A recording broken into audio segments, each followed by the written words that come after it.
Nag-order ako ng vacuum. Vacuum? Ano ang dumi ko? Dito sa bahay. Kung magbayad Ha? Ano vacuum yan?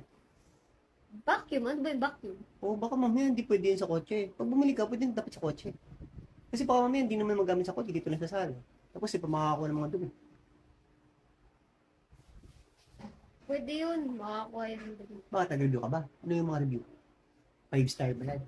Tapos magkano yan? Mamaya, rechargeable ba yan? Mas makuha yung disaksak. Pag disaksak kasi, mas patlakas yun. Rechargeable kasi humihina yun. Kasi yung battery nung kailangan papalitan na every month, every 2 months, mahina yun. Kasi may bibuli kami dati, yung rechargeable lang din, mahina.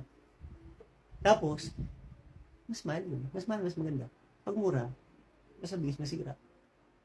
Tapos minsan, di pa nakakapagkuha ng mga likabok kaya nakabalayibo ng mga pusa at aso natin. Nag-vacuum pa siya kung di siya nakakuha ng dumi. Anong brand na vacuum? Tapos baka mamaya, pangat yung mga review niyan.